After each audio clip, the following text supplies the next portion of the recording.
word dar has spread in all ancient dialects, with slight differences in pronunciation.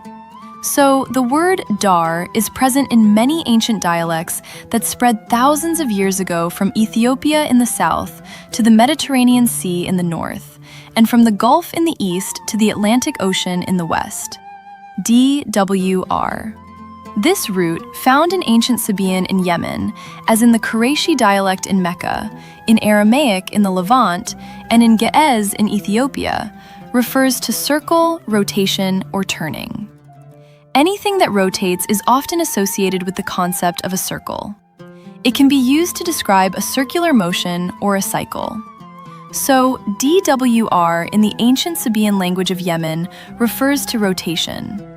It also refers to the meaning of settlement, village, a group of houses. The word dur in Old Aramaic can refer to a circular object. For instance, in Isaiah 22:18, it's used to describe something being rolled or rounded like a ball. It's also connected to a root meaning to circle or dwell. Dar is found in ancient Hebrew. It also means house. However, pronunciation may change over time. For example, the English word this might evolve into dis in some regions and zis in others. But since you understand your language's sound change patterns, you recognize its origin remains this. Thus, we see the word persists widely, with some phonetic variations. In Ethiopia, the Ge'ez word zvr, meaning to go around or to turn around, is remarkably similar to the Arabic word dur, dar, connotes circle, round. Here we observe the sound change from D in Arabic to Z in Ge'ez. As well, the ancient Egyptian word PR means house, and we can observe a sound change from D to P. We reach the ancient Berber Amazigh dialect of North Africa, and we find that tadart refers to house or home, tadwert refers to circle or turn. In tadart, tadwert, we observe the presence of the root D-A-R-D-W-R. The letter T serves as the primary marker for the feminine.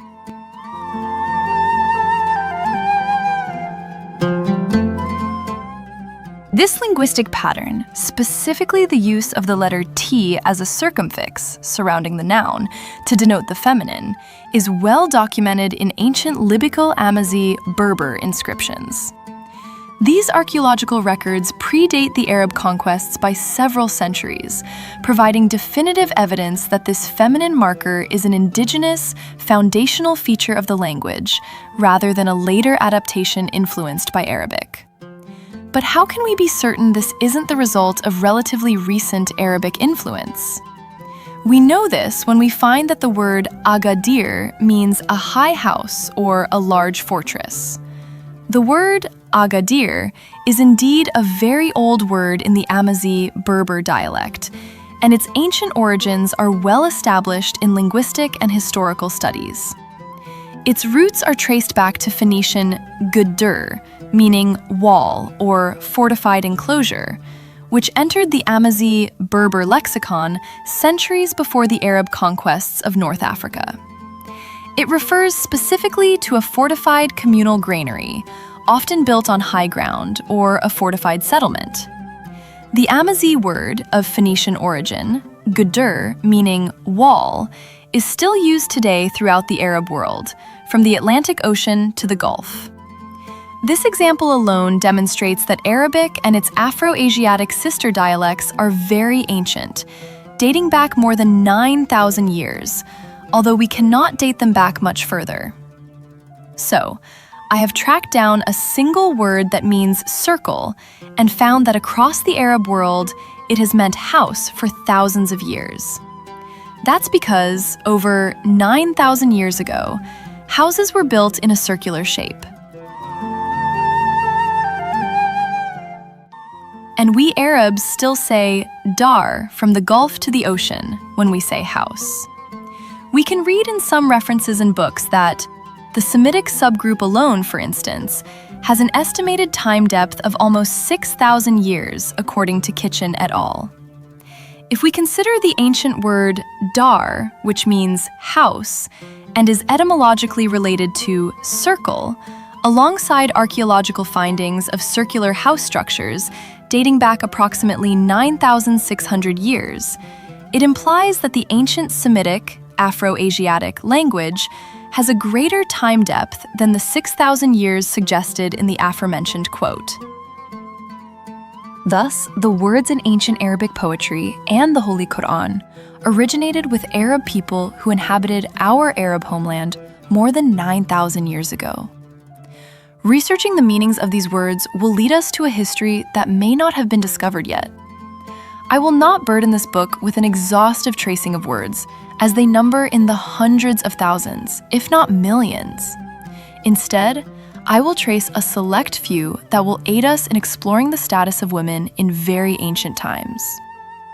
By tracing many words in ancient dialects, their meanings, and their links to beliefs, religions, mythology, and historical evidence, we will understand how the great status women held in the matriarchal era gradually collapsed over nearly 1,000 years.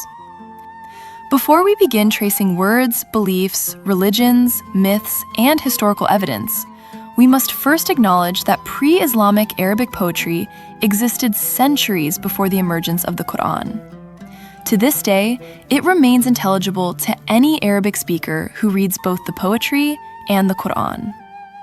The Quran was revealed in Mecca, with the majority of its words rooted in the dialect of the Quraysh tribe. However, the Quraysh tribe was not alone, and its particular dialect was merely one of many, many dialects that spread across the entire Arab world for thousands of years. This means that this Qurayshi Arabic dialect, in which the Quran was revealed, had many sister dialects. These sisters are dialects that people spoke for thousands of years. Some of these dialects were very close to Qurayshi, and some diverged slightly or significantly, but ultimately, all these dialects came from a single origin, all descended from a very ancient language.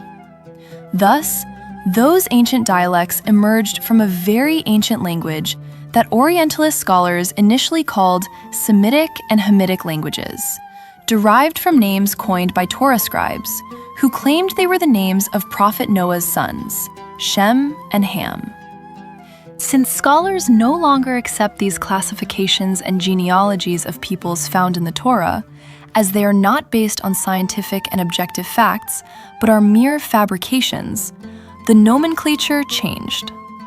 Linguists and language scholars changed the name of those ancient dialects of the Arab region in ancient times and reclassified them as Afro-Asiatic languages, abandoning the terms Semitic and Hamitic.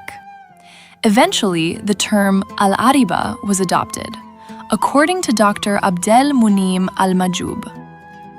That very ancient Al-Ariba language branched out over time into dialects, which are the Akkadian dialect with its two branches, Babylonian and Assyrian, the Egyptian dialect with its various ancient writings, the Eblaite dialect, the Amorite Canaanite Ugaritic dialect, the Aramaic dialect, the Nabatean dialect, the Safayidic dialect, the Thamudic dialect, the Lyhianic dialect, the Sabaean, Qahtani, and Himyaritic dialects, the Qurayshi Adnani Arabic dialect, and many other dialects in the Arabian Peninsula very close to Qurayshi, the Syriac dialect, the Amazigh dialect in North Africa, the Amharic dialect in Ethiopia, the Coptic dialects, the Hebrew dialect,